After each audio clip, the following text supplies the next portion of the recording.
Okay, let's tee up the R3 approach, provoke some thought, stimulate some enthusiasm, and help to direct some effort. Okay, when we look at our golf swings, again, we're going to be doing it from a couple of different perspectives, the mechanical perspective and the physical perspective. Again, the mechanical perspective is all about our golf club. Physical perspective is about our body and how our body supports the movement of the club. Let's look at a video here and check out a couple of things about width in the swing, angular momentum of the swing, and release through our golf swing. Let's have a look. Okay, let's do some work and have a look at a couple of things here. Remember, when we're working on our swings, when we're looking at our swings, we're going to do so from two different perspectives. One's the mechanical perspective, that would be our golf club, and the other would be the physical perspective, that would be our body and how our body's supporting the movement of our golf club. Okay, again, I've drawn in some dots here, tracing the path of the club head as we swing it. Try to connect these dots.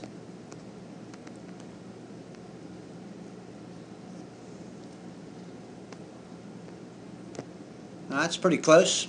All right, what we're going to look at here is we'll hear it referred to lots of different ways in the swing. Mechanically speaking, we'd like to have what would be oftentimes referred to as a wide to narrow movement. That means on the backswing, what we're doing is we're initiating that backswing again by physically staying in the A-frame. If we're physically staying in that A-frame good, what's happening is on the way back we're turning our shoulders. Our shoulders are going to be taking the club back. In other words, we're not going to lift it with our hands. It's a shoulder turn. We're pivoting turning our shoulders, creating a pivot into that right hip, trailing hip on the backswing. That's the start of the swing, and that gets us back going wide. So there's a good bit of width we have between the club head and the center of our swing. And then as we approach the top of the swing while staying in that A-frame, it's interesting when you look at swings, what you're going to see is the point at which the club reaches the highest point in the backswing. Let's call it the pinnacle of the backswing, when the club's the highest in terms of having a good wide arc. It's going to reach the top of the swing right above the golf ball. So we like to have good width being created in the swing at that point. And again, we're doing that against a body that's winding up. When we have good pivot in the golf swing, we're essentially coiling up our body like a spring. And then through the transition, what's going to happen is we'll create that second pivot.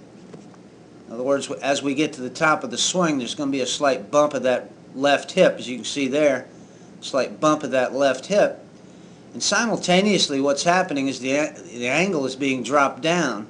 That gives us the wide to narrow movement. As you can see, through the top of the swing, that club transitioned wide to narrow. In other words, it dropped down. And again, simultaneously, that was happening as we make that pivot into that left hip. So physically, we're creating that pivot action in the swing. Mechanically, we're creating the whip, or the wide to narrow movement.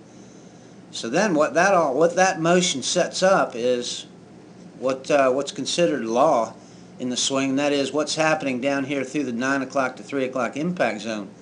As we get to this point in the swing, what's really important, what we really want to watch for and develop is the angular momentum that we have in the golf swing. In other words, as that angle reaches that hip high level, 9 o'clock to 3 o'clock impact zone, what we want to see happening is some lag.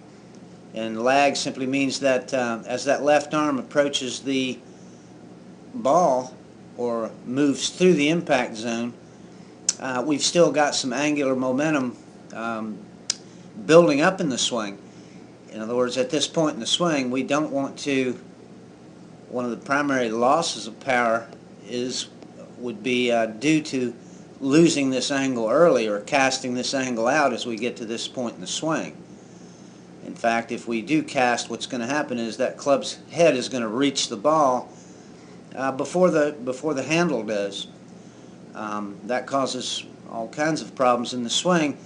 Not only lack of power or loss of power, but chunky shots where that club might bottom out before it gets to the ball, or if the club misses the ground, the club head starts coming back up, in which case we'd hit a bladed shot or a sculled shot.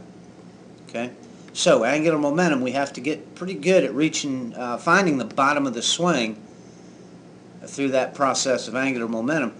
Okay, as we come on in, and what you'll see in swings, of course, is when we do get to the ball, when the handle gets to the ball, the handle is still actually in a downward position, and that's counterintuitive because for beginners or folks new to the game, their intent is to get the ball up in the air, so there'll be a lifting kind of a motion where that's where that cast begins to come in to the swing. We cast the angle out early, and the handle of the club will oftentimes be in a position where it's more upward, because intuitively we're thinking about trying to lift that ball up in the air. Well, golf's a game of opposites. So again, as we come through with that good angular momentum having been created in the swing, we've got good width on this side of the swing as well.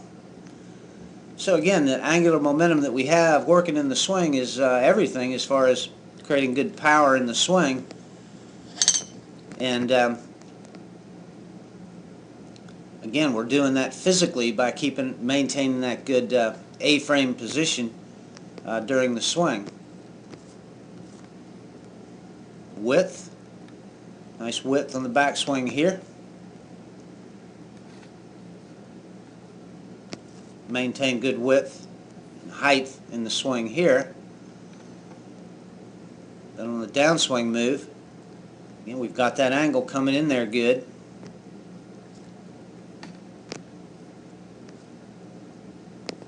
There's our angle as it enters that 9 o'clock to 3 o'clock impact zone. Lag in the swing. And then coming into impact, it's just a real good idea to be thinking about a good flat left wrist condition right here at impact. And as we release through the ball, and again, we want to swing through the ball, not at the ball. Again, we've got that good extension, good width on the through swing side of the ball. Always remember, it's all about swinging through the ball and not at the ball. Okay, some good thoughts to help direct some good action. Again, it's all about thoughts and actions, and how we continue to direct our thoughts and actions at the right things in the right way and at the right time. Mechanical stuff and physical stuff. Alrighty, let's keep doing good work now.